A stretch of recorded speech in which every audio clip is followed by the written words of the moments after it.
Hi friends, कैसे हैं आप सब। मैं प्रांशु यादव आप सभी का अपने ऑनलाइन प्लेटफॉर्म आशीष पांड ट्यूटोरियल पर स्वागत करता हूं। प्यारे दोस्तों, कल की क्लास में हम लोगों ने distance between two points discuss कर रहे थे, दो बिंदुओं के बीच की दूरी। एक छोटा सा टेक्निकल एरर के कारण हमारी वीडियो वहीं पर रुक गई थी। मैं पूरा एक्सप्लेन नहीं कर पाया था फार्मूला, फिलहाल हो तो गया था। तो आइए उसके आगे से हम लोग क्वेश्चन करना स्टार्ट करेंगे। दो बिंदुओं के बीच की दूरी की फिर छोटे क्वेश्चन करेंगे, फिर इस सूत्र पे आधारित जो इसके कई क्वेश्चंस होते हैं, इसके स्पेशल टाइप्स होते हैं, उनको भी हम लोग देखेंगे। ठीक है, तो प्यारे दोस्तों, कल हम डिस्टेंस बिटवीन टू पॉइंट्स का जो फार्मूला प्रूव किए थे वो कुछ इस प्रकार था। Distance between two points,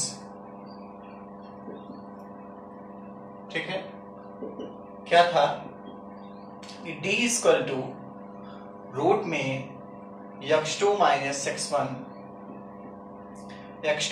x1 का whole square plus y2 minus y1 का whole square plus z2 minus z1 का होल स्क्वायर। ठीक है, ये फार्मूला था। यदि कोई 2 पॉइंट दिए हुए हैं, एक पॉइंट का निर्देशांक है, मान लीजिए कोई पॉइंट का निर्देशांक x1, y1, z1 है, और दूसरा बिंदु है, मान लीजिए ये इसका निर्देशांक है x2, y2, z2, तो इसके बीच की दूरी का हम लोग फार्मूला निकाले थे प्यारे दोस्तों ये। ठीक है, आइए इसी पे एक क्वेश्चन को सॉल्व करते हैं हम। ठीक है, छोटा सा क्वेश्चन लेते हैं।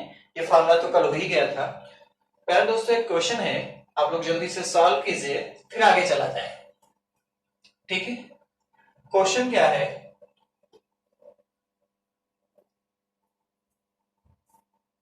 बिंदुओं, क्वेश्चन है बिंदुओं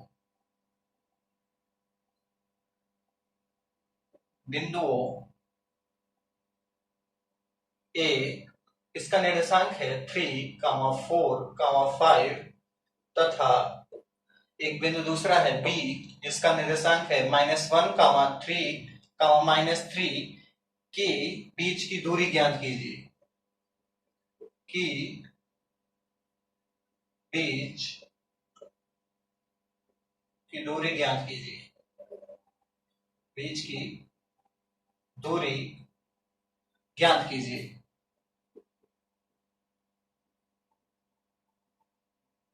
प्यारे दोस्तों, इसमें दो बिंदु दिए गए हैं, दो बिंदुओं के बीच की हमको दूरी ज्ञात करनी है, तो दूरी का फार्मूला लगाएंगे हम इसमें। ठीक है, एक बिंदु है ए, एक दूसरा बिंदु है ए, तो दो बिंदुओं के बीच की दूरी का फार्मूला हमारे पास क्या होता है? x2 माइनस x1 का whole square, x2 minus x1 का whole square plus y2 minus y1 का whole square plus z2 minus z1 का होल स्क्वायर। ठीक है, ये जो क्वेश्चन दिया गया है 2004 और 2012 के डिप्लोमा पेपर में आया था हमारा। ये है जो क्वेश्चन है वो उत्तर प्रदेश डिप्लोमा 2004 और 2012 में आया था। ठीक है, ये सब रिपीट होते रहते हैं, इसलिए मैंने इसको एग्जांपल चुना। अगर इसको आता रहेगा तो कोई प्रॉब्लम नहीं होगी, एग्जामिनेशन में फटाफट हो जाएगा। ठीक है दोस्तों, तो ये जो फार्मूला है हमारा, इस फार्मूले पर अगर इसको रखेंगे तो फटाक से आंसर आ जाएगा। ठीक है, तो आइए रख के देख लेते हैं क्या आता है आंसर हमारा। x2 माइनस x1, तो माइनस, ये देखो ये x2 है, ये x1 है, तो -1, -3 करेंगे तो क्या आ जाएगा? -1, फिर -3 का होल स्क्वायर प्लस y2 की जगह क्या है? 3, और y1 की जगह क्या है? 4, तो 3 माइनस 4 का होल स्क्वायर, 3 माइनस 4 का होल स्क्वायर प्लस ऐसे z2 माइनस z1 करेंगे। z2 माइनस z1 है, यहाँ प्लस है, प्लस लिखा, z2 माइनस z1, तो -3 और -5, तो -3 -5 का होल स्क्वायर। ठीक है, इतना करेंगे तो क्या आ जाएगा हमारा? -3 और -1 -4 का स्क्वायर करेंगे तो 16, यहाँ पर 3 में से 4 निकल 1 बचा, -1 का स्क्वायर करेंगे तो +1, ऐसे ही यहाँ पर 5 3 8 और 5 3 8 का स्क्वायर करेंगे तो हो जाएगा 64। देखिए इसका आंसर कितना आया? 4 1 5 और 5 6 11 कैरी 1 6 7 7 और 8। ठीक है, 81 आया, और 81 का स्क्वायर रूट करेंगे तो क्या आ जाएगा? 9। तो प्यारे दोस्तों, इसका डिस्टेंस कितना आ गया? 9 यूनिट। ठीक है, तो मतलब ये दो बिंदुओं के बीच की दूरी कितनी आ गई? 9। यदि पहला बिंदु 3 4 5 हो और दूसरा बिंदु -1, 3, -3 हो, तो इसके जो दो बिंदु के बीच की दूरी थी ये इतना आ गई। ठीक है दोस्तों, मैं आपको मैं आपको कुछ इस दूरी के प्रश्न का कुछ क्वेश्चन यहाँ पर लिख देता हूँ, आप इसको सॉल्व कर लीजिएगा, फिर आगे चला जाएगा। ठीक है, मैं लिख देता हूँ, फटाक से फोकस कर देता हूँ, आप इसको नोट कर लीजिए। मैंने यहाँ पर 4 क्वेश्चन लिख दिया है। निम्नलिखित बिंदु युग्मों के बीच की दूरी ज्ञात करनी है आपको। पहला एक 2 बिंदु दिया है, इसमें क्या है 2, 3, 5 और 4, 3, 1। इन दोनों बिंदुओं के बीच की दूरी ज्ञात करना है। प्यारे दोस्तों, आपको एक बिंदु ये है, एक बिंदु ये है, तो इसके बीच की दूरी ज्ञात करनी है। x2 - x1 का होल स्क्वायर, वही वाला फार्मूला से जो हम फार्मूला ने अभी हम लोगों ने सीखा, क्या x2 - x1 का whole square plus y2 - y1 का whole square plus z2 - z1 का होल स्क्वायर। ठीक है, इस फार्मूले को लगा करके हम इन दोनों बिंदुओं के बीच की दूरी ज्ञात करेंगे। ऐसे ही इन दोनों बिंदुओं के बीच की दूरी, ऐसे ही इन दोनों बिंदुओं के बीच की दूरी, और फिर इन दोनों बिंदुओं के बीच की दूरी। ठीक है, आप इसको सॉल्व करके इसका आंसर हमारे कमेंट बॉक्स में लिख देंगे। ठीक है, तो आइए हम आगे चलते हैं, इसको आप सॉल्व कर लेंगे। बिल्कुल आसान सा क्वेश्चन है, जैसे अभी हम लोगों ने एक सीखा, बिल्कुल उसी का जैसा है। ठीक है, तो प्यारे दोस्तों, इसको यदि सॉल्व हो गया होगा, यदि आपको समझ में आ रहा है, इसमें सब कुछ ठीक है, हो जाएगा, तो आइए आगे चलते हैं। प्यारे दोस्तों, अब हम लोग क्या सीखेंगे कि जब दो बिंदुओं के बीच की दूरी हमको निकालना आ ही गया है, तो हम इस दो बिंदुओं के बीच की दूरी की मदद से हम सिद्ध करेंगे कि कोई तीन बिंदु जो है वो समरेख है या नहीं है। समरेख है, इसको समरेख भी कहते हैं। ठीक है, आइए थोड़ा इसको भी देख लिया जाए। तो जब कोई तीन बिंदु दी गई हो तो उनको समरेख सिद्ध करना है। ठीक है, ये हम लोग कॉन्सेप्ट 3 पढ़ रहे थे। कॉन्सेप्ट 3 में आप लोग इसको पहला वाला हम लोग पढ़ा था, दो बिंदुओं के बीच की दूरी, उसमें बाद हम लोग सीखा था प्रतिबिंब में ज्ञात करना। ठीक है, फिर आइए इसी में सीखेंगे जब समरेख सिद्ध करना हो तो। ठीक, जब तीन बिंदु, क्वेश्चन ये है हमारा थर्ड, तीसरा कॉन्सेप्ट, कॉन्सेप्ट 3 का तीसरा पॉइंट। ठीक है, जब तीन बिंदुओं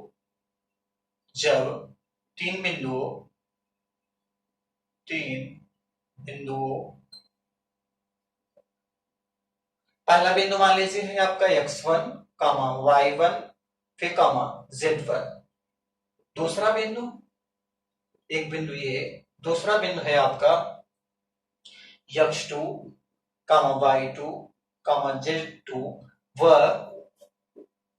x3, y3, z3 को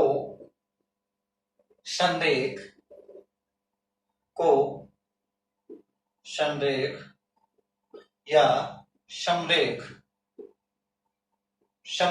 सिद्ध करना।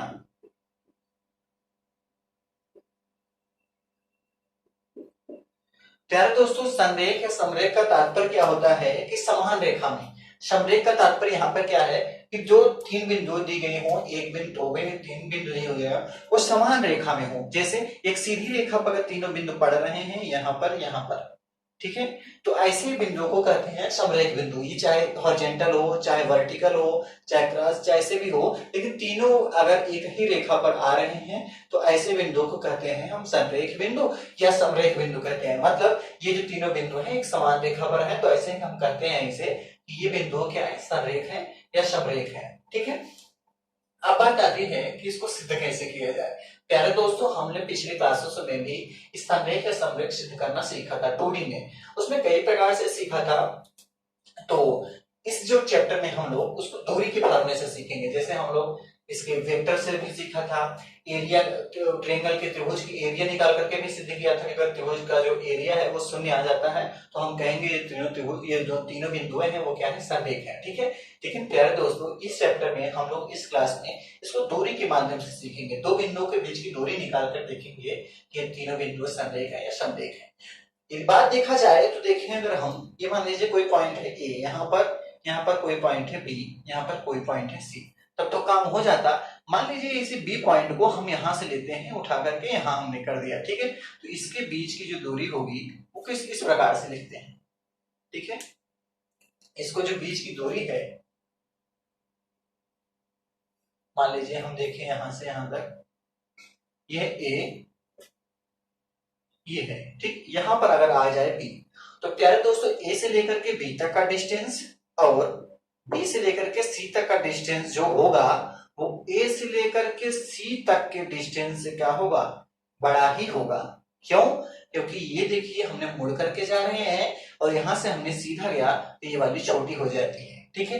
लेकिन प्यारे दोस्तों एक बात ये देखिए, अगर ये बिंदु घटता हुआ चला है, मान लीजिए यहां तक आ गया, तब जो होगा, अब इसका जो डिस्टेंस जोड़ने पर आया था इस वाले डिस्टेंस से बड़ा होगा, मतलब ये वाला नीचे वाला इससे छोटा होगा, और नीचे अगर लाते हैं तो और छोटा हो जाएगा। लेकिन यही बी बिंदु करते करते अगर यहां पर आ जाती है, यहाँ बी अगर यहां हो जाता है, तो जो होगा ए बी का डिस्टेंस प्लस बी और सी का जो डिस्टेंस होगा वही इक्वल टू होगा किसके, एसी के। तो ये इक्वल हो जाएगा। तो जब ये इक्वल हो जाएगा, इक्वल तभी होगा जब ये इसके इसके क्या हो जाएगा, सीध में आ जाएगा। तो प्यारे दोस्तों यदि हम सिद्ध कर लेते हैं कि यहां से यहां तक की दूरी और इतनी दूरी का योगफल पहले और तीसरे बिंदु के दूरी का योगफल के अगर बराबर हो जाता है तो हम कहेंगे ये बिंदु क्या है, संरेख है, ठीक है। तो संरेख का हमको क्या मिला, शर्त क्या मिली संरेख की, संरेख होगा यदि ए बी मतलब ए से लेकर के बी का डिस्टेंस प्लस बी से लेकर के सी का डिस्टेंस इज इक्वल टू ए सी होगा, तो हम कहेंगे संरेख है, अन्यथा संरेख नहीं है। यदि इक्वल नहीं आता है तो संरेख नहीं होगा, ठीक है। चाहे बड़ा हो या छोटा हो उसकी बात नहीं है, अगर इक्वल नहीं होता है तो संरेख नहीं होगा, ठीक है दोस्तों।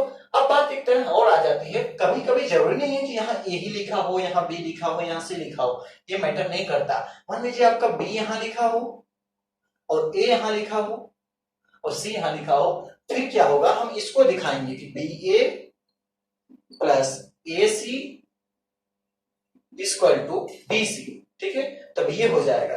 एक बात याद रखना, कभी भी कुछ भी लिखा रहे, जैसे मान लीजिए लिखा रहे N P plus N Q equal to T Q, ठीक है। दिखाना क्या है हमको, जो कॉमन होते हैं उन कॉमन को अगर निकाल दें तो जो बचे हुए दो बिंदु होते हैं, अगर ये दोनों बिंदु यहां पर आते हैं तो हम कहेंगे ये बिंदु क्या है, संरेख है। जैसे Z X plus Z Y equal to X Y, क्योंकि यहाँ पर जेड है, यहाँ पर जेड है, दोनों को हमने निकाल दिया, बचा का एक्स और वाई। अगर यही चीज यहाँ पर आ रही है तो हम कहेंगे संरेख है, ठीक है। तो संरेख के इतने शर्त होते हैं, इसको आप लोग नोट कर लीजिए। फिर आइए एक दो क्वेश्चन देखते हैं जो संरेख को सिद्ध करने वाले हों, ठीक है। तो प्यारे दोस्तों इसको आप नोट कीजिए, आइए एक एग्जाम्पल से देखा जाए,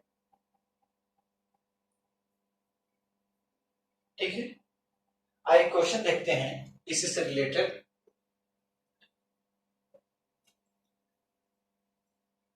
कोई तीन बिंदु दिया रहेगा, हमको उसको संरेख सिद्ध करना होगा, ठीक है। जल्दी से रेडी हो जाइए। आप लोग हमारे साथ करते रहा करिए, पेन पेपर लेकर के रेडी रहिए। आप लोग जैसे मैं क्वेश्चन लिखूं आप उसको सॉल्व करिएगा। यदि ऑनलाइन के क्लास के बाद आप देख रहे हैं तो वीडियो को पास करके उसको सॉल्व करिए, फिर आगे देखिए। प्यारे दोस्तों मेरा विश्वास कीजिए, मैं एक भी कॉन्सेप्ट ऐसा नहीं छोड़ूंगा जिससे क्वेश्चन ना आए। यदि आप पूरी तरह वीडियो हमारे देखते हैं, एक एक एपिसोड देखते हैं, वीडियो को बिल्कुल बेसिक से देख रहे हैं। मैंने इसके जो पिछले दो क्लासेस लिए थे उसमें मैंने 3D के बिल्कुल डिटेल में उसके इंट्रोडक्शन फिर आगे पूरी चीजें बताई हुई थी। तो आप अगर पूरी चीजें धीरे धीरे पढ़ेंगे तो बहुत ही बेहतरीन समझ में आएगा। कोई ऐसी चीजें नहीं रहेंगी जो ना समझ में आएंगे। फिर आप चाहे जो भी पब्लिकेशन की किताबें हो फटाक से सॉल्व कर लेंगे, ठीक। वीडियो के खत्म होने के बाद जैसे मैं इस पर 3D के जो द पॉइंट इन स्पेस जो चैप्टर चल रहा है, अगर ये खत्म हो जाएगा तो फिर द पॉइंट इन स्पेस के जितने भी क्वेश्चन होंगे जो एग्जामिनेशन में पूछे गए होंगे उसको मैं सॉल्व कराऊंगा, ठीक है। अभी जो इससे रिलेटेड है कॉन्सेप्ट से वो क्वेश्चन मैं रख रहा हूँ, ठीक। तो आइए इस प्रकार देखी जाए तो एक सिद्ध करते हैं हम इस पर संरेख वाले क्वेश्चन पर। एक क्वेश्चन में लिखता हूं कि दूरी के सूत्र से सिद्ध कीजिए कि, या दूरी के विधि कर लें या दूरी के सिद्ध कर लें तो कोई बात नहीं है। तो दूरी के सूत्र के प्रयोग से सिद्ध कीजिए कि, सिद्ध कीजिए कि बिंदु -3,4,5 एक दूसरी बिंदु है 1,1,1 व -1,2,3 संरेख है, ठीक है।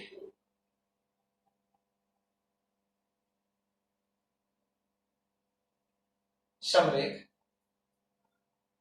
यहां 3 5 7 है, -3, 5, 7 समरेख। ठीक है प्यारे दोस्तों, इसी को हमको चालू करना है। -3, 5, 7 1 1 1 और -1, -2, -3 समरेख है। प्यारे दोस्तों, इसमें हमको ये पता नहीं है कि कौन सा बिंदु किस पर है। जैसे ये मान लीजिए कि हमारा कोई हो गया एक स्ट्रेट लाइन, हमको सिद्ध करना है कि स्ट्रेट लाइन पे 3 बिंदु आएंगे।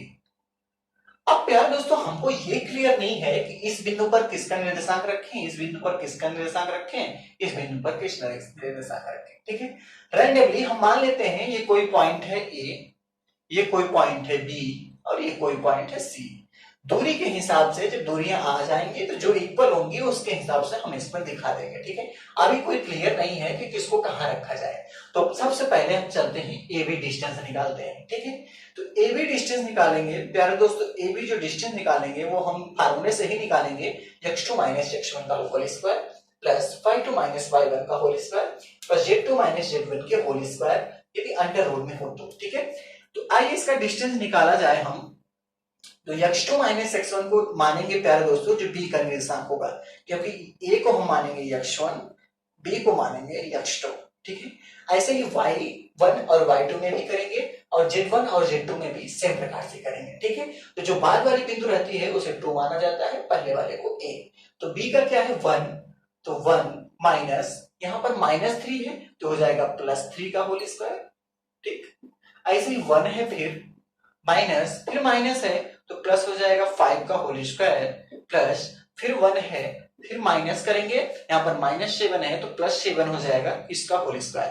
तो दोस्तों इसी को सॉल्व कर दें तो हमारे ए बी का जो है वो डिस्टेंस आ जाएगा। ठीक है, ए बी का डिस्टेंस क्या आएगा हमारे पास, ए बी इक्वल टू 3 और 1 4, 4 का स्क्वायर 16 प्लस 5 1 6 का स्क्वायर 36 प्लस 7 1 8, 8 का स्क्वायर 64। ठीक है, तो जो हमारा डिस्टेंस आ जाएगा वो कितना हो जाएगा 64। ठीक, अगर ऐड करें हम इनको ऐड करें तो कितना आएगा, A B equal to 4 6 10 10 6 16 carry 1 6 3 9 1 10 और 1 11, तो 116 आ गया दोस्तों। ठीक है, एबी की डिस्टेंस 116 आ गया। इसको हम तोड़ेंगे नहीं, अभी इतना ही रखेंगे।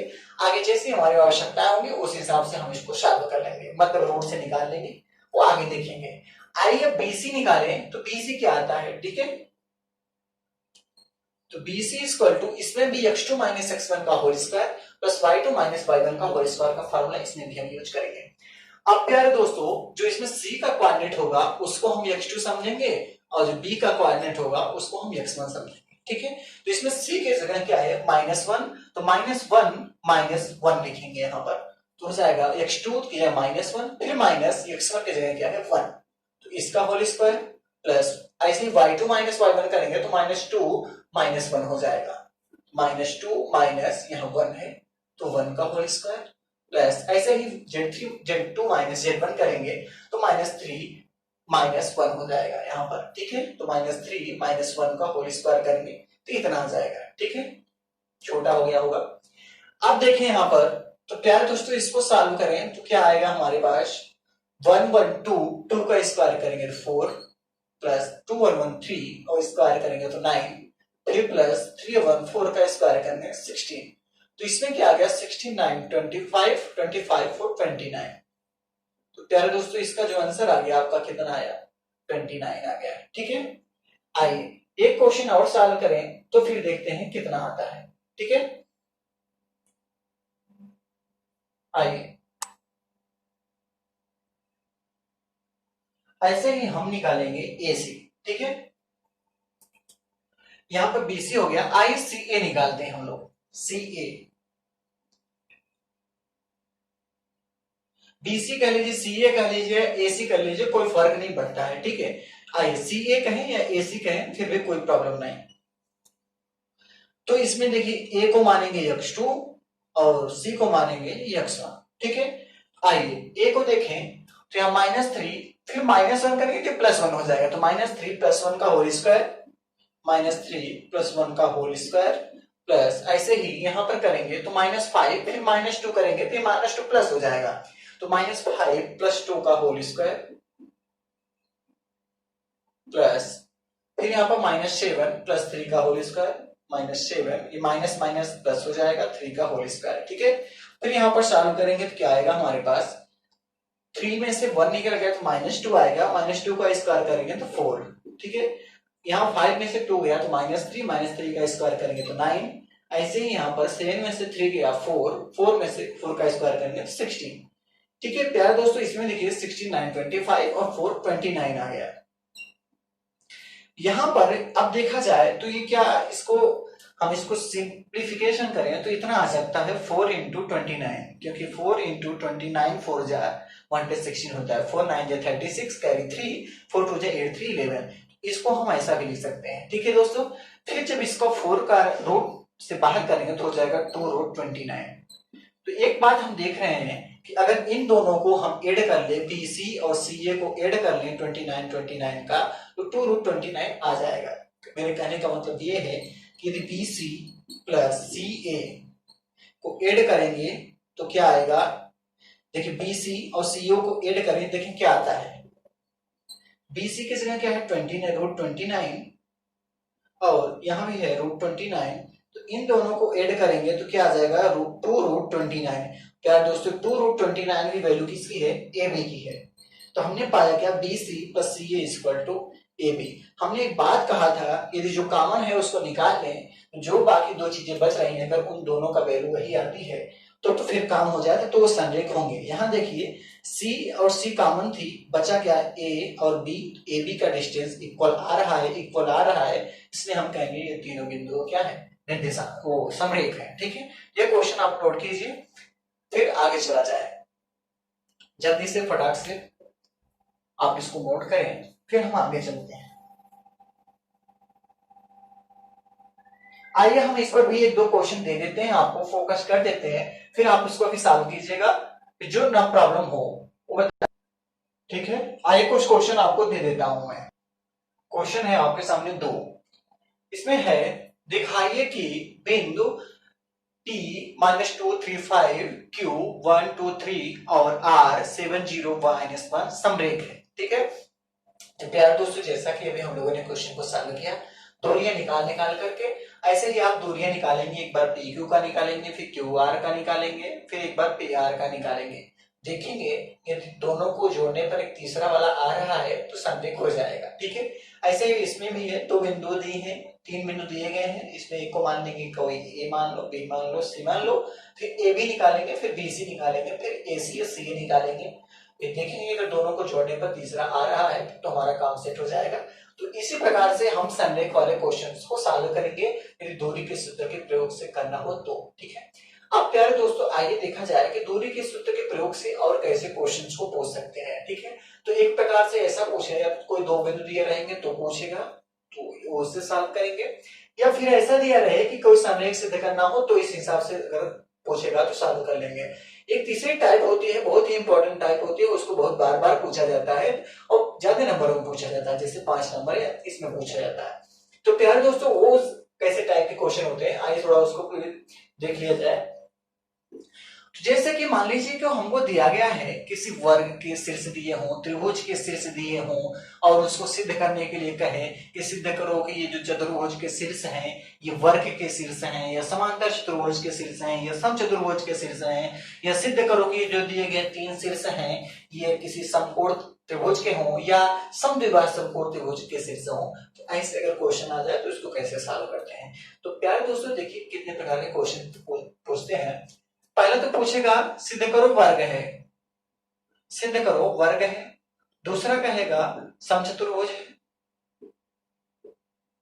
सम चतुर्भुज है, समचतुर्भुज है। और तीसरा कहता है कि समांतर चतुर्भुज है, समांतर चतुर्भुज है, समांतर चतुर्भुज है। और चौथा कहता है सिद्ध करो कि ये आयत है, ठीक है। पांचवा कहता है समकोण त्रिभुज है, समकोण त्रिभुज है, ठीक है, समकोण त्रिभुज है। और छठवां कहता है समद्विबाह समकोण त्रिभुज है, समद्विबाह समकोण त्रिभुज है, समकोण त्रिभुज है। तो ऐसे क्वेश्चंस को हम कैसे सॉल्व करते हैं?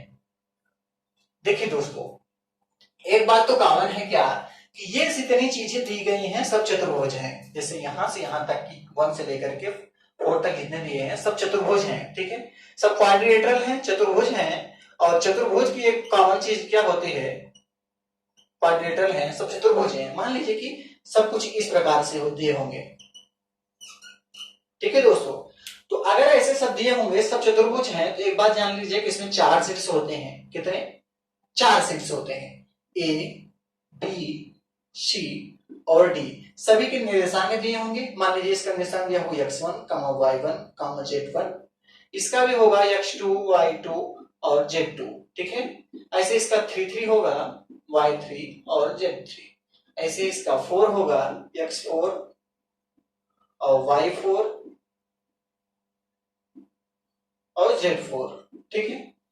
प्यारे दोस्तों, जब 4 सेट्स दिए होंगे और इससे कहे अगर सिद्ध करो कि यह वर्ग है, तो वर्ग की क्या प्रॉपर्टी होती है, मैं यहां पर लिखने का प्रयास करता हूं। वर्ग का जो प्रॉपर्टी होती है वो होता है चारों भुजाएं बराबर, ठीक है।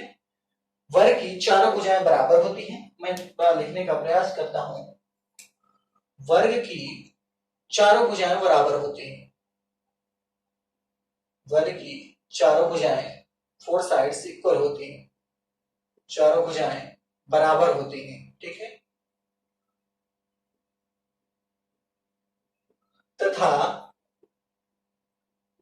विकर्ण भी बराबर होता है, विकर्ण भी बराबर होता है, ठीक है। हम सिद्ध क्या करेंगे प्यारे दोस्तों, जैसे कि मान लीजिए ए बी सी डी हमारा कोई एक चतुर्भुज है। अगर हम ए बी का डिस्टेंस निकालेंगे, ठीक है, ए बी का डिस्टेंस निकालेंगे, कैसे निकालेंगे? d2 माइनस डी मतलब x2 माइनस x1 वाले फॉर्मूला से। दो बिंदुओं के बीच की दूरी निकालेंगे, उस सूत्र से ए बी निकालेंगे, फिर बीसी निकालेंगे, फिर सी डी निकालेंगे, फिर डी ए निकालेंगे, ठीक है। यदि चारों बराबर हो गए तो क्या निकालेंगे? फिर विकर्ण निकालेंगे, ए से लेकर के सी तक का डिस्टेंस निकालेंगे, ए सी। फिर बी डी निकालेंगे, दूसरा विकर्ण निकालेंगे। अगर ये चारों भुजाएं आपस में बराबर और ये दोनों विकर्ण आपस में बराबर हों, अगर ये दोनों विकर्ण भी बराबर हो जाए और चारों भुजाएं भी बराबर हो जाएं, तो हम कहेंगे जो दिया गया चतुर्भुज है जिसके चारों शीर्ष दिए गए हैं ये वर्ग के शीर्ष हैं। मतलब ये जो चतुर्भुज है ये वर्ग है, हमारा सिद्ध हो जाएगा। इतना प्रोसेस करने के बाद मतलब 4 भुजाओं की दूरी निकालनी पड़ेगी और 2 विकर्णों की दूरी निकालनी पड़ेगी। अगर 2 विकर्णों की दूरी आपस में बराबर हो गई और ये 4 भुजाएं बराबर हो गई तो हम कहेंगे कि क्या है? वर्ग है, ठीक है, वर्ग है। और इसी में अब इतनी जो हमने निकाला 1 2 3 4 5 6 6 चीजें निकाली थी, 6 चीजें हम समचतुर्भुज में भी निकालेंगे। समचतुर्भुज में क्या होता है? समचतुर्भुज की चारों भुजाएं बराबर होती हैं परंतु विकर्ण बराबर नहीं होते हैं, ठीक है। अगर ऐसा आ जाए तो हम कहेंगे वो समचतुर्भुज है। बस दोनों में अंतर क्या है कि वर्ग के भी चारों भुजाएं बराबर होती हैं और समचतुर्भुज के भी चारों भुजाएं बराबर होती हैं। बस अंतर इसका जो डायगोनल है वो इक्वल होते हैं, इसके डायगोनल इक्वल नहीं होते हैं। यही अंतर है समचतुर्भुज में और वर्ग में, ठीक है। बाकी और देखें तो ज्योमेट्री में अगर जाना चाहे हम मैंने कहा कि हाँ कि 2 बिंदुओं के बीच की दूरी को निकाल करके हमको सिद्ध करना है। नहीं तो वर्ग और चतुर्भुज में अंतर यह है कि वर्ग के तो सभी कोण 90 डिग्री के होते हैं, समचतुर्भुज के कोण 90 डिग्री नहीं होते हैं। तो वो बात यहाँ पर फॉलो नहीं करेंगे, हम उसका यूज करके हम सिद्ध नहीं कर पाएंगे। तो फिर लगे आप या फिर कहिए तो चले समकोण त्रिभुज पाइथागोरस थ्योरम से निकाल लें। तो कई विधियां हैं इसको सॉल्व करने की कि इसको पाइथागोरस से सिद्ध करें, पहले चारों भुजाओं को सिद्ध कर लें, फिर पाइथागोरस निकालें। अगर पाइथागोरस का पालन करता हो तो वर्ग है, अगर पाइथागोरस का पालन नहीं करता हो तो ये समचतुर्भुज है, ठीक है। तो बात की बात थी, उसमें ज्यादा जाने की आवश्यकता नहीं है, तो हमारा डायगोनल से ही काम चला लेंगे हम, ठीक है। तो ये प्रॉपर्टी लगाएंगे क्या कि वर्ग की चारों भुजाएं बराबर होती हैं तथा विकर्ण की बराबर होती है वर्ग के लिए, और चतुर्भुज के लिए भी यही आप फार्मूला लिख लीजिए। मैं बोल देता हूं कि समचतुर्भुज की चारों भुजाएं बराबर होती हैं परंतु विकर्ण बराबर नहीं होती है, ये समचतुर्भुज के लिए। ठीक है, दो चीजें क्लियर हो गई आपको कैसे प्रूव करना है। फिर आइए तीसरे पे चलते हैं। क्या दोस्तों, समांतर चतुर्भुज और आयत का एक जैसा नियम है। ठीक है, समांतर चतुर्भुज और आयत का एक जैसा नियम है। इसमें अंतर ये सिर्फ इतना हो जाएगा,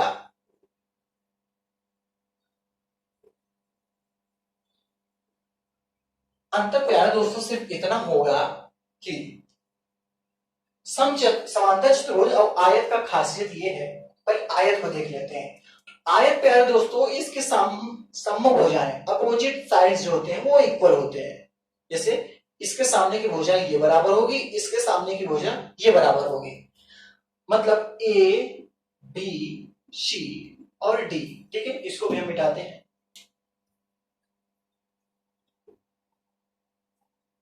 सम्मुख भुजाएं बराबर होंगी।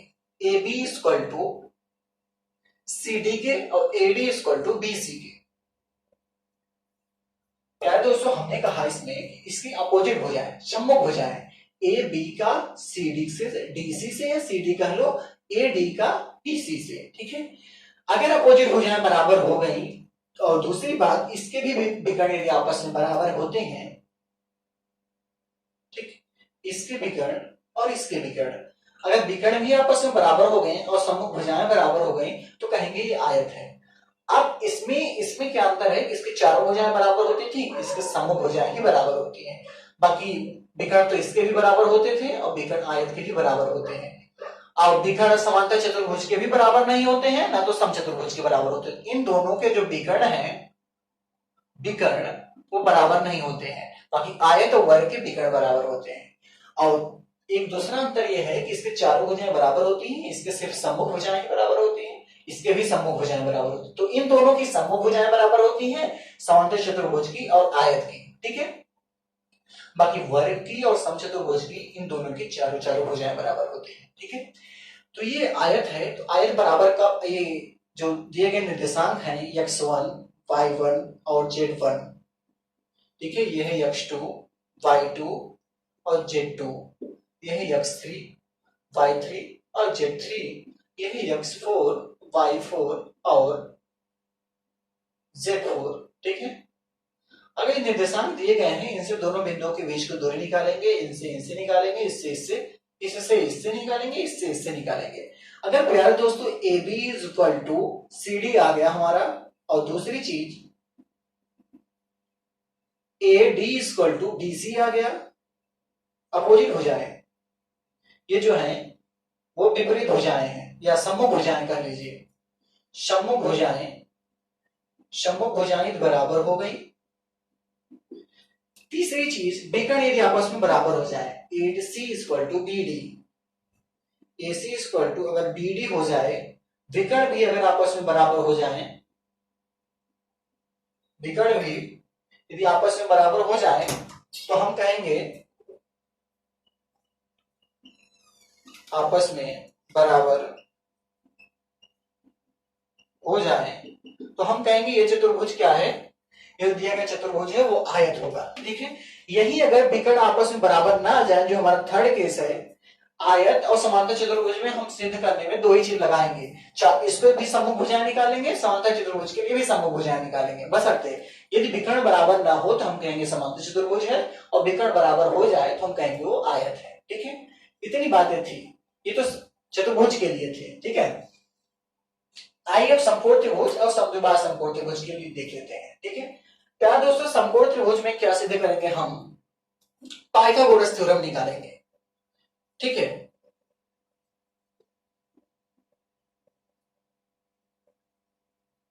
समकोण त्रिभुज पाइथागोरस थ्योरम कर्ण पर बना वर्ग तथा अन्य शेष दो भुजाओं पर बने वर्ग के योगफल पर बराबर होता है। समकोण त्रिभुज जो है, अगर कैसे सिद्ध करेंगे कि हम समकोण त्रिभुज है। ठीक है, ये अगर त्रिभुज है तो इसमें तीन बिंदु दिए रहेंगे, तीन बिंदुओं के निर्देशांक दिए रहेंगे। मान लीजिए कि ए है, बी है और सी है। इसके निर्देशांक दिए हों x1, y1 और z1। ठीक है, इसके निर्देशांक दिए हों x2, y2 और z2। ठीक है, ऐसे जो तीसरा बिंदु है, इसका निर्देशांक दिया हो x3, y3 और z3। अगर 3 बिंदु दिए गए हों और तीनों बिंदुओं के निर्देशांक से फिर हम निकालेंगे दूरियां, ठीक है, क्योंकि इस पाइथागोरस थ्योरम क्या कहता है, पाइथागोरस थ्योरम से देखें, पाइथागोरस थ्योरम से देखें तो काल्पनिक पर बना वर्ग शेष दोनों भुजाओं को बने वर्ग के योगफल के बराबर होता है। मतलब हाइपोटेनस का स्क्वायर इक्वल टू परपेंडिकुलर का स्क्वायर प्लस बेस का स्क्वायर होता है। मतलब जो ये लेंथ निकालेंगे हम बीसी का स्क्वायर, बीसी का स्क्वायर इक्वल टू एसी, पहले बीसी का स्क्वायर निकालेंगे कैसे, दो बिंदुओं को बीच की दूरी जो निकालेंगे उसका रूट होता है, रूट का इधर आता है तभी तो स्क्वायर हो जाता है, मतलब रूट नहीं रहेगा। x2 माइनस x1 का whole square plus y2 minus y1 का whole square plus z2 minus z1 का होल स्क्वायर से निकालेंगे बीसी, कार्य निकालेंगे उसका। ऐसे ही फिर शेष दो भुजाएं भी निकालेंगे दोनों बिंदुओं के बीच की दूरी के फार्मूले से, तो AB का भी स्क्वायर निकालेंगे और फिर AC का भी स्क्वायर निकालेंगे, यही फार्मूले से निकालेंगे। अगर इसका स्क्वायर लास्ट में अगर पोजीशन हमारे ये आए कि BC square equal to AB का स्क्वायर प्लस AC का अगर स्क्वायर आता है निकालने पर, तो हम कहेंगे जो दिया गया त्रिभुज है, जो त्रिभुज के तीन बिंदुओं के निर्देशांक दिए गए थे वो समकोण त्रिभुज के निर्देशांक हैं, ठीक है। लेकिन अब बात आती है समद्विबाहु समकोण त्रिभुज कैसे करेंगे। तो प्यारे दोस्तों यदि यही AB का स्क्वायर और AC का स्क्वायर जो दोनों साइड्स आए, अगर ये दोनों इक्वल हो जाएं तो हम कहेंगे इसकी जो दो भुजाएं इक्वल है, मतलब ये समद्विबाहु है। बाकी ये पाइथागोरस थ्योरम का पालन करता है, इसलिए हम कहेंगे ये समकोण त्रिभुज है। तो दोनों भुजाएं बराबर भी हो और पाइथागोरस का नियम का पालन भी करें तो हम ऐसे त्रिभुज को क्या कहेंगे, समद्विबाहु समकोण त्रिभुज कहेंगे, ठीक है। तो ये सभी ऐसे क्वेश्चन पूछते हैं बिंदुओं के बीच की दूरी के जब फार्मूले का यूज करके, ठीक है। तो आइए एक क्वेश्चन देख लेते हैं समांतर चतुर्भुज का, इसको आप नोट कीजिए फिर आगे चलते हैं, ठीक।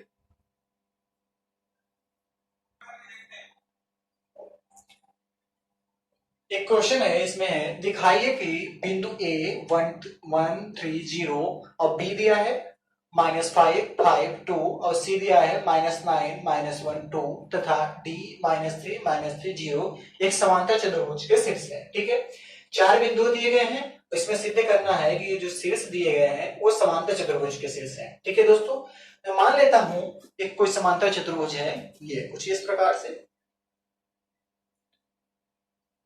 इसका A बिंदु दिया है, B दिया है, C दिया है और D दिया है। A बिंदु कितना है 1, 3 और 0, ठीक है। दूसरी जो बिंदु है -5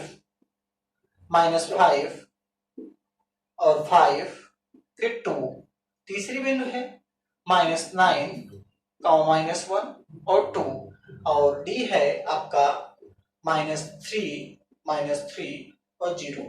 प्यारे दोस्तों इसको सिद्ध करना है कि समांतर चतुर्भुज के शीर्ष है।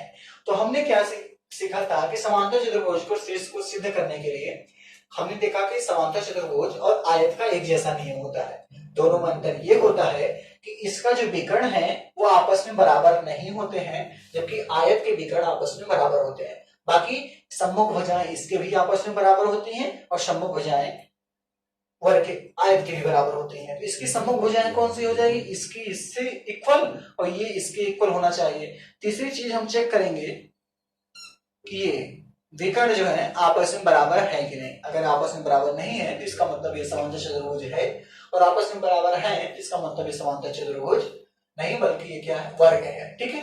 तो आइए पहले ए बी निकाले फिर बी फिर सी डी निकाले। तो पहले निकालते हैं हम ए बी, ठीक है। ए बी कैसे निकालेंगे, वह दो बिंदुओं को बीच की दूरी से x2 माइनस x1 का होल स्क्वायर और y2 माइनस y1 के होल स्क्वायर वाले फार्मूला से, ठीक है। तो ए बी, बी किसका कोऑर्डिनेट लेंगे, जो बी है उसको मानेंगे x2 हम, तो -5 -1 का होल स्क्वायर -5 -1 का whole square plus y2 minus y1 तो 5 -3 का होल स्क्वायर, 5 -3 का whole square plus z2 minus z1 करेंगे तो 2 -0 का होल स्क्वायर, 2 -0 का होल स्क्वायर निकालिए। देखिए क्या आता है, यहां पर आएगा -5 और -1 -6 और -6 का स्क्वायर करेंगे तो हो जाएगा 36। ऐसे 5 में से 3 गया 2 का स्क्वायर करेंगे तो 4 तो यहाँ पर 2 का स्क्वायर करेंगे, 2 में 0 गया 2, 2 का स्क्वायर करेंगे तो 4 आया। कितना हमारे पास आया, हमारे पास 36 और 4 40, 40 और 4 करेंगे तो यहाँ आ जाएगा 44। ठीक है, इसको हम ऐसा भी लिख सकते हैं, 44 को लिख सकते हैं 2 इंटू 11, 4 इंटू 11 लिखेंगे तो ये आ जाएगा 2 इंटू 11। ठीक है, इतना आ गया ये। ऐसे ही आइए देखें, हम बीसी निकालेंगे, ए भी निकल गया, इसका अपोजिट साइड क्या है सीडी। तो पहले सीडी चाहे निकाल लो चाहे बीसी निकाल लो, बात एक ही है। आइए पहले सीडी की निकाल लेते हैं। तो CD इक्वल टू क्या आएगा, ठीक है ये ऊपर का है, CD इक्वल टू आएगा हमारा x2 माइनस x1 का होल स्क्वायर करेंगे तो C है फिर D है, D की जगह -3 है तो इसको 2 मानेंगे तो -3 -9 करेंगे तो -9 प्लस हो जाएगा तो हो जाएगा -3 फिर माइनस माइनस प्लस 9 का whole square plus y2 minus y1 करेंगे तो -3 फिर -1 करेंगे तो +1 हो जाएगा तो -3 + 1 का whole square plus z2 minus z1 करेंगे 0 -2 का होल स्क्वायर। तो देखिए क्या आता है, 3 में से -3 है +9 है तो सब्ट्रैक्ट हो जाएगा तो 9 में से 3 गया 6, 6 का स्क्वायर करेंगे 36 प्लस -3 में से 1 निकालेंगे तो -2 और -2 का स्क्वायर करेंगे तो 4। यहां पर भी देखिए -2 का स्क्वायर करेंगे तो 4 हो जाएगा। फिर यहां पर भी क्या आ गया हमारा 36 और 4 40, 40 और 4 करेंगे तो हो जाएगा 44 और इसका भी मतलब क्या हो जाएगा 2√11। तो हमने देखा क्या कि इसकी अपोजिट साइड इक्वल है, एक पेयर तो इक्वल आ गया, आइए दूसरे पेयर को चेक किया जाए। तो पहले BC निकालेंगे फिर AD निकालेंगे। तो BC निकालने के लिए क्या करेंगे, x2 माइनस x1 का होल स्क्वायर का फार्मूला इसमें भी निकालेंगे तो क्या हो जाएगा x2 माइनस x1, तो B और C लिए हैं तो C वाले को x2 मानेंगे तो -9 माइनस फिर -5 है तो +5 हो जाएगा तो -9 + 5 का होल स्क्वायर, -9 + 5 का होल स्क्वायर प्लस -1 और -5 का होल स्क्वायर, -1 - 5 का होल स्क्वायर प्लस 2 - 2 का होल स्क्वायर। ठीक है, क्या आता है -9 और +5 है तो सब्ट्रैक्ट होकर के -4 आएगा और -4 का स्क्वायर करेंगे 16, -5 और -1 -6 का स्क्वायर करेंगे तो +36, ऐसे 2 में से 2 गया 0 तो 0 हो गया। आया क्या हमारे यहाँ पर 6 6 12 कैरी 1 3 और 1 4 और 1 5 तो आ गया 52। ठीक है, आइए देखें एडी भी कितना आता है, 52 आता है कि नहीं। एडी निकालेंगे, इसमें भी x2 माइनस x1 का होल स्क्वायर का फॉर्मूला निकाल के निकालेंगे तो क्या आ जाएगा एडी में, तो d को मानेंगे x2 तो -3 और -1 का होल स्क्वायर, -3 - 1 का होल स्क्वायर प्लस फिर -3 का होल स्क्वायर, उसके बाद 0 - 0 का होल स्क्वायर। तो क्या आएगा यहां पर, यहां देखें हम ठीक है, तो क्या आएगा यहां पर, ये हो जाएगा -3 और -1 4 -4 का स्क्वायर 16, ये हो जाएगा -3 -6 और -6 का स्क्वायर 36, तो ये हो गया 0। तो ये आया हमारे पास क्या 6 6 12 कैरी 1 3 और 1 4 और 5। तो हमने देखा क्या कि इसके जो एडी है वो बीसी के इक्वल है, एडी और बीसी के इक्वल है, इसके अपोजिट पेयर इक्वल है, ये बात भी सत्य है। इसका अपोजिट साइड इसके इक्वल, इसका अपोजिट साइड इसके इक्वल। अब एक चीज और बचा है क्या कि डायगोनल अगर इक्वल हो जाए तो काम हो जाए। ठीक है, आइए इसको भी देख लेते हैं। तो एसी निकालेंगे और बीडी निकालेंगे।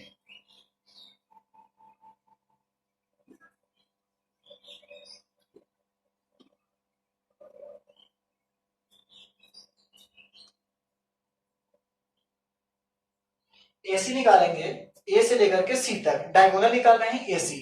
ठीक है, तो एसी जब निकालेंगे तो जो सी वाला कोऑर्डिनेट होगा उसको हम 2 मानेंगे। ठीक है, तो इसमें क्या होगा -9 फिर -1 का होल स्क्वायर, -9 और -1 का होल स्क्वायर।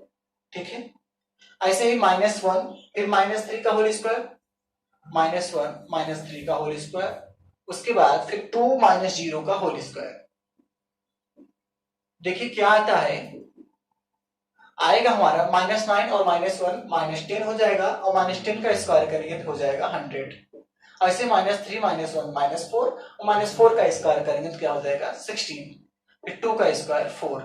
सॉल्व करने पर आ जाएगा हमारा ये 16 और 4 20 हो जाएगा, 100 हो जाएगा तो 120। ठीक है, ऐसे ही आइए ये देखें, ऐसे एडी निकालेंगे, ये एसी निकल गया, बीडी निकालेंगे। ठीक है, बीडी निकालेंगे तो क्या आएगा, बी से लेकर डी तक है तो इसको 2 मानेंगे, -3, फिर -5 है, -5 फिर हो जाएगा तो +5 हो जाएगा, तो -3 + 5 का होल स्क्वायर, प्लस फिर -3 + 5 का -3, उसके बाद -5 का होल स्क्वायर, उसके बाद 0 -2 का होल स्क्वायर।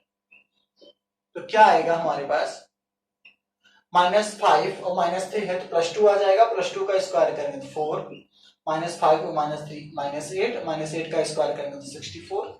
ऐसे यहाँ पर 2 का स्क्वायर करेंगे तो 4 आ जाएगा। ठीक है, इस ऐड करने पर क्या आया हमारे पास, 4 4 8 8 4 12, 2 कैरी 1 6 1 7, तो इसमें आ गया 72 और इसका आ गया 122। हमने देखा क्या कि जो डायगोनल है वो बराबर नहीं है। डायगोनल जो है, ये एक एसी डायगोनल था, एक बीडी था, एक 120 आया है, एक 72 आया है, दोनों क्या है, बराबर नहीं है। और हमने सीखा था अगर समांतर चतुर्भुज सिद्ध करना है हमको तो अपोजिट साइड तो बराबर होंगे, लेकिन डायगोनल जो है वो इससे बराबर नहीं होंगे। ठीक है, डायगोनल बराबर नहीं है, अतः हम ये कह सकते हैं कि जो चतुर्भुज है वो क्या है, समांतर चतुर्भुज है। अगर यही आयत सिद्ध करना होता हमको तो ये हमारा जो एसी है वो बीडी के बराबर आ गया होता। ठीक है, ऐसे ही अगर वर्ग सिद्ध करना होता तो हमने जो यहाँ पे चारों भुजाएं निकाली वो चारों भुजाएं सब बराबर आती हैं, उसके बाद जो हमने दो डायगोनल निकाले वो भी बराबर आते हैं, तो हम कहते हैं ये वर्ग है।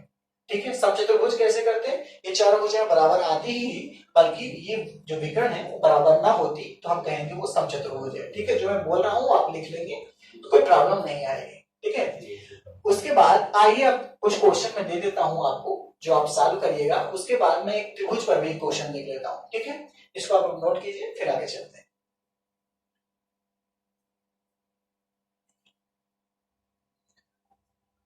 ठीक है, यहां पर 3 क्वेश्चन लिखे गए हैं, ये पहला क्वेश्चन, ये दूसरा और ये तीसरा। ठीक है, इसमें लिखा है पहले वाले क्वेश्चन में, दिखाओ कि बिंदु 1 बिंदु 2 बिंदु 3 4 एक वर्ग के शीर्ष है। ठीक है, इसमें 4 बिंदु दिए गए हैं, इसमें दिखाना है कि ये 4 बिंदु हैं ये वर्ग के शीर्ष हैं।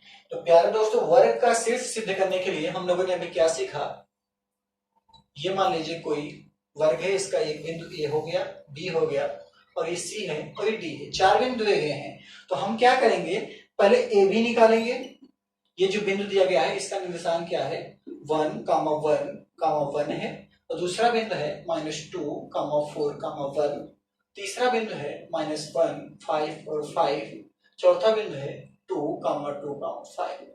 तो प्यारे दोस्तों, दो बिंदुओं का फार्मूलों को लगा करके वो x2 - x1 y2 - y1 z2 - z1 वाले फार्मूले को लगाएंगे तो ए बी हमारी एक लेंथ आ जाएगी, कुछ मान लीजिए समथिंग आ गया। ऐसे ही हम ए बी निकालेंगे, फिर बी सी निकालेंगे, उसकी भी कुछ आ जाएगी, फिर सी डी निकालेंगे x2 - x1 से, वो भी कुछ आ जाएगा, फिर डी ए निकालेंगे, वो भी कुछ आ जाएगा। ठीक है, इतना निकालेंगे, हम देखेंगे कि चारों क्या आ रहे हैं, इक्वल आ रहे हैं। क्या आ रहे हैं, इक्वल चारों। तब फिर क्या करेंगे, हम विकर्ण निकालेंगे। ठीक है, ये विकर्ण निकालेंगे हम ए से लेकर के सी तक का डिस्टेंस और बी से लेकर के डी तक का डिस्टेंस। उसके बाद हम ए सी और बी डी निकालेंगे। यदि ये दोनों जो डिस्टेंस आएंगे, ये दोनों इक्वल रहेंगे, ये भी इक्वल रहेंगे, तो हम कहेंगे ये जो चतुर्भुज है वो क्या है, वर्ग के शीर्ष है। यदि इसके चारों भुजाएं बराबर हो और इसके विकर्ण भी बराबर हो तो हम कहेंगे दिए गए जो बिंदु है वो वर्ग के शीर्ष है। ठीक है, एक क्वेश्चन क्लियर हो गया आपका। जो दूसरा वाला क्वेश्चन है कि एक बिंदु, दो बिंदु, तीन बिंदु तथा चार बिंदु एक समांतर चतुर्भुज के शीर्ष है। अब ये भी जैसे हम लोगों ने क्वेश्चन सॉल्व किया कि चारों भुजाओं में जो सम्मुख भुजाएं हैं वो बराबर हो जाए, मतलब ए बी सी डी के बराबर और बी सी जो है वो ए डी के बराबर हो जाए, और फिर विकर्ण निकालेंगे, विकर्ण एक बराबर नहीं होंगे तो हम कहेंगे कि समांतर चतुर्भुज के शीर्ष हैं। ऐसे ही यहाँ पर समचतुर्भुज कहा है, तो समचतुर्भुज बिल्कुल इसकी जगह है, वर्ग की जैसा, कि चारों चतुर्भुज चारों बराबर हो, विकर्ण बराबर ना हो, तो हम कहेंगे समचतुर्भुज है। ठीक है, कहिए तो लिख देता हूं, यदि चतुर्भुज के चारों शीर्ष बराबर हो, ये समचतुर्भुज क्या होता है ये लिखता हूं, यदि चतुर्भुज के चारों भुजाएं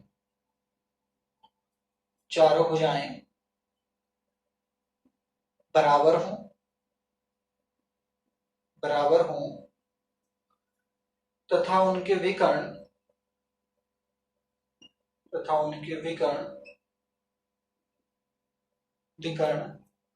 यदि बराबर ना हो, यदि बराबर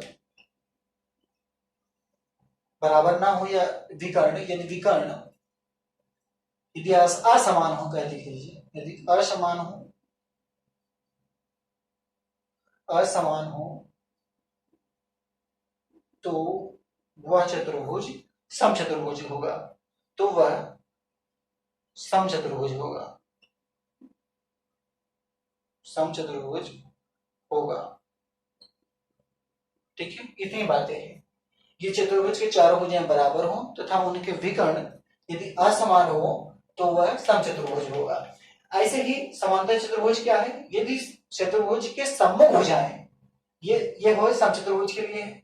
यहीं पर अगर हम लिख दें कि सम्मुख भुजाएं, चारों भुजाएं जो है यही लिखें सम्मुख भुजाएं, चारों भुजाओं की जगह क्या लिख दें, यदि सम्मुख भुजाएं बराबर हो, अपोजिट साइड, सम्मुख भुजाएं यदि बराबर हो, ठीक है, सम्मुख भुजाएं यदि बराबर हो मतलब अपोजिट साइड्स यदि बराबर हो, इसकी सम्मुख भुजाएं ये और इसकी सम्मुख भुजाएं ये यदि बराबर हो तो समांतर चतुर्भुज होगा। ठीक है, इसमें है वर्ग के बारे में, यहाँ चारों भुजाएं तो बराबर हो, ये बात बिल्कुल सही हो, लेकिन ये जो यहाँ पर असमान दिया गया है विकर्ण, ये यदि समान हो जाए, ये यदि समान हो जाए तो हम कहेंगे ये समचतुर्भुज नहीं बल्कि क्या हो जाएगा, वर्ग हो जाएगा। ठीक है, इतनी बातें हैं इन सभी चीजों में, इसको आप नोट कीजिए। जैसे हमने अभी एक क्वेश्चन इसके पहले सॉल्व किया था वैसे ही सॉल्व करेंगे, तो इसको आप लोग बिल्कुल सॉल्व कीजिएगा वीडियो को पास करके के, फिर आगे देखिएगा। ठीक है, तो आइए चलते हैं त्रिभुज का क्वेश्चन लेते हैं कि यदि कोई त्रिभुज है वो समकोण त्रिभुज होगा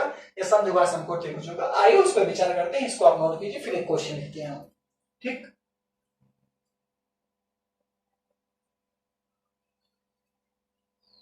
यार दोस्तों एक क्वेश्चन आपके सामने है, इसमें दिखाओ कि बिंदु 4, -9, -6, एक बिंदु ये है, एक बिंदु ये समकोण समद्विबाहु त्रिभुज के शीर्ष है। प्यारे दोस्तों इसमें समद्विबाहु समकोण त्रिभुज सिद्ध करना है हमको। तो एक बात जान लीजिए, समकोण त्रिभुज का मतलब है ए, बी और सी।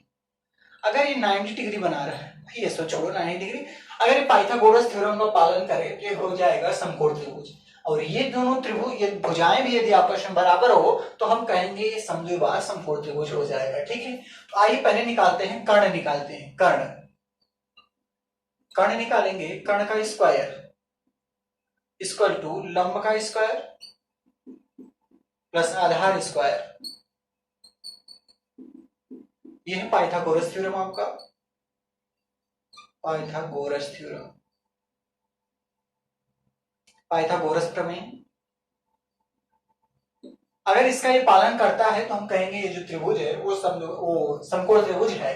तो कर्ण निकालें पहले प्यारे दोस्तों, कर्ण का स्क्वायर अगर निकालेंगे, कर्ण का स्क्वायर का तात्पर्य है BC का स्क्वायर। ठीक है, इसमें हमको क्लियर नहीं है कौन सा कर्ण है, कौन सा लंब है, कौन सा आधार है, हम सिर्फ भुजाएं जानते हैं, बस दो बिंदु जानते हैं, बिंदु रखते हैं, जो बिंदु सबसे बड़ी आएगी, जो बिंदु आएगा उसे हम कह देंगे वो कर्ण है लास्ट में। बाकी ये दोनों भुजाएं कोई भी हो सकती हैं। ठीक है, मान लीजिए मैं मानने के अनुसार अभी त्रिभुज को निर्धारित नहीं करते हैं, बस मान लेते हैं ABC कोई ऐसा है। ठीक है, मान लेते हैं A क्या है, -4, 9, A जो है वह 4, -9, -6 है। ठीक, B जो बिंदु है वो है 0, -7, -10। ठीक, एक बिंदु ये।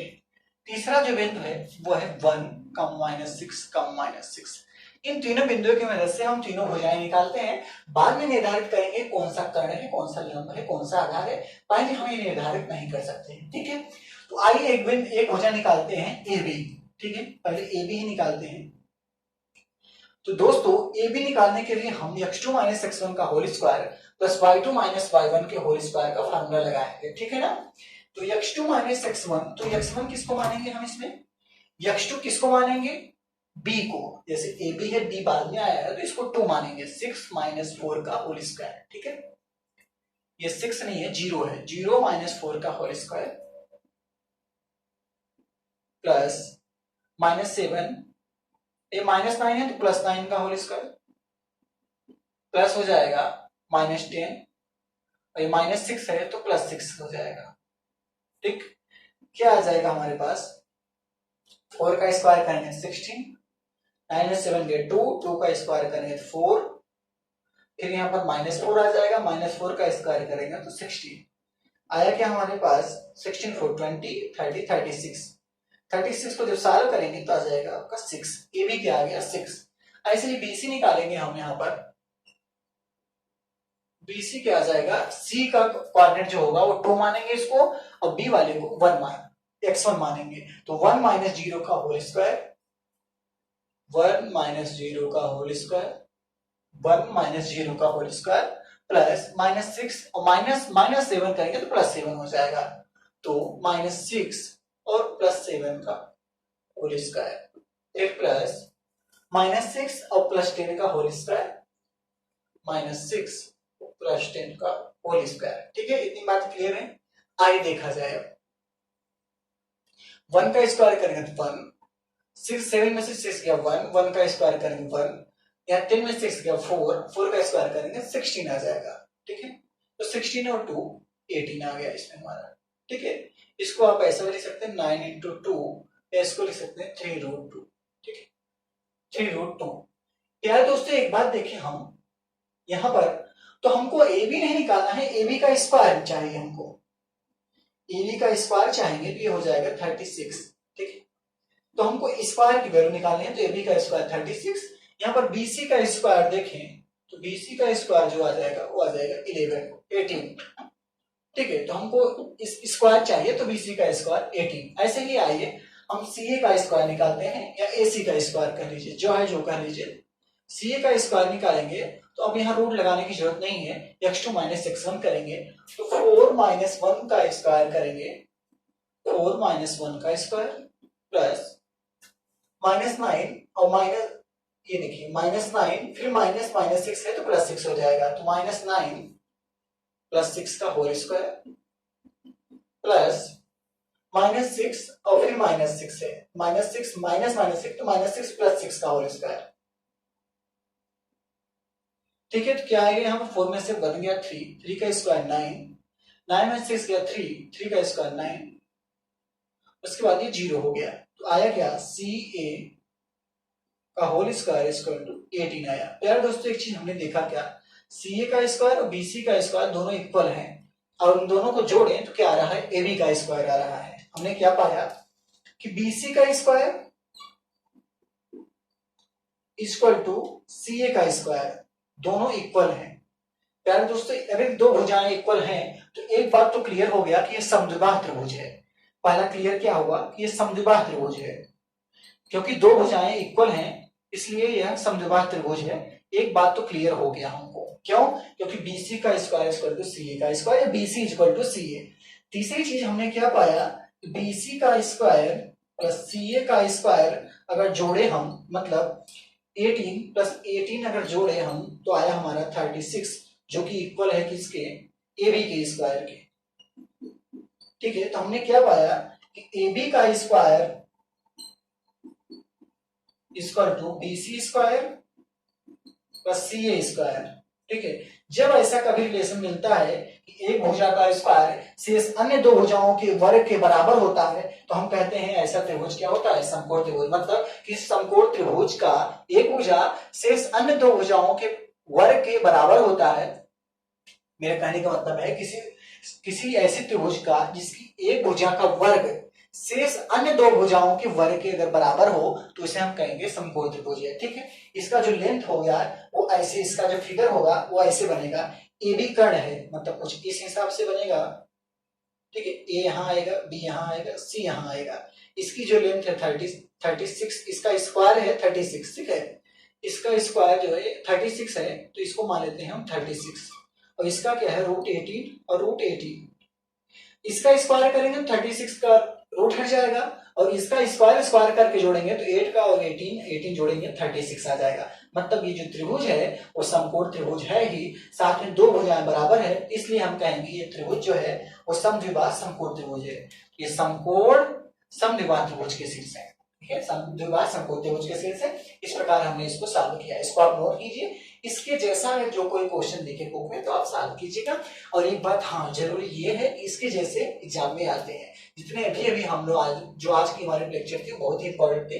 आज के लेक्चर में जितनी चीजें हमने बताया वो सब एग्जाम में पूछे जाते हैं। जैसे वर्ग के चाहे क्वेश्चन हो, चाहे समद्विबाह त्रिभुज के क्वेश्चन हो, चाहे वर्ग के हो या समांतर चतुर्भुज के हो या त्रिभुज के हो, ये सभी एग्जाम में आते हैं। इनका प्रैक्टिस करना जरूरी है। मैंने जो आपको 4 क्वेश्चन दिए थे उसको आप जरूर प्रैक्टिस कर लीजिएगा। ये जो बताया इसको भी आप प्रैक्टिस कर लीजिएगा, ठीक है। तो आज वीडियो को यहीं तक रखते हैं। जो हम नेक्स्ट वीडियो में मिलेंगे अर्थात कल जब आएंगे तब उसमें हम देखेंगे कि कोई एक लंबी लाइन है या कोई एक रेखा है, उसको एक बिंदु किसी अनुपात में विभाजित कर रहा है, तो उसका सूत्र हम लोग प्रूफ करेंगे। उसके बाद उससे रिलेटेड जो क्वेश्चन होगा वो देखेंगे, ठीक है। फिर इसके बाद हमारा ये चैप्टर जो इंपॉर्टेंट है क्वेश्चन है, जो एग्जाम में पूछे गए क्वेश्चन है, बोर्ड वाले एग्जाम इंपॉर्टेंट है, जो आने की संभावना ज्यादा है, उनको हम लोग सॉल्व करेंगे। फिर उसके बाद हम नेक्स्ट चैप्टर पर चलेंगे प्लेन पर, समतल पर, ठीक है। तो आज यहीं तक रखते हैं। तो ठीक है, आज आपसे विदा लेते हैं। थैंक यू, फिर कल मिलेंगे। Bye bye, take care.